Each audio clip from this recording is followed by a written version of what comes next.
नमस्कार, आप देख रहे हैं सत्ता की परख। लोकसभा चुनावों के बीच सुप्रीम कोर्ट ने आर्टिकल 370 से जुड़े अपने फैसले की समीक्षा को लेकर मांग वाली याचिकाएं खारिज कर दी। सुप्रीम कोर्ट के मुख्य न्यायाधीश डीवाई चंद्रचूड़ की अध्यक्षता वाली पीठ ने कहा कि समीक्षा याचिकाओं पर गौर करने के बाद पाया गया कि रिकॉर्ड पर स्पष्ट रूप से कोई त्रुटि नहीं है। सुप्रीम कोर्ट रूल्स और नियम के तहत समीक्षा के लिए कोई मामला नहीं बनता। ऐसे में अनुच्छेद 370 को लेकर समीक्षा याचिकाएं खारिज की जाती है, तो वहीं सुप्रीम कोर्ट में झारखंड मुक्ति मोर्चा के नेता और पूर्व मुख्यमंत्री हेमंत सोरेन को अंतरिम जमानत याचिका पर विचार करने से इनकार कर दिया, साथ ही कड़ी फटकार लगाई। इसके बाद सोरेन के वकील ने अपनी याचिका वापस ले ली। हेमंत सोरेन ने हाल ही में कोर्ट में याचिका दायर कर लोकसभा चुनाव के मद्देनजर खुद के लिए जमानत मांगी थी। शीर्ष अदालत में आर्टिकल 370 के मामले से जुड़ी याचिकाओं पर 5 जजों की पीठ में जस्टिस संजीव खन्ना, बी.आर. गवई, सूर्यकांत और ए.एस. बोपन्ना ने सुनते हुए संविधान पीठ ने सर्वसम्मति से मोदी सरकार के अगस्त 2019 के फैसले पर अपनी मंजूरी की मुहर लगा दी थी। इसमें अनुच्छेद 370 को हटाकर जम्मू कश्मीर का विशेष दर्जा समाप्त करने का फैसला किया गया था।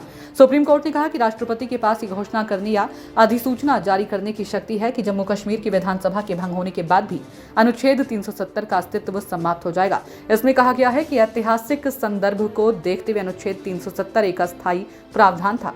शीर्ष अदालत ने अपने फैसले में भारत के चुनाव आयोग से 30 सितंबर 2024 तक जम्मू कश्मीर विधानसभा चुनाव कराने के लिए कदम उठाने को भी कहा है। 2019 में राज्य को जम्मू कश्मीर और लद्दाख के केंद्र शासित प्रदेशों में पुनर्गठित करने के मामले में पीठ ने इस तर्क को खारिज कर दिया कि अनुच्छेद 3 के तहत इसके लिए विधेयक केवल राज्य विधानमंडल की सहमति से ही पेश किया जा सकता है।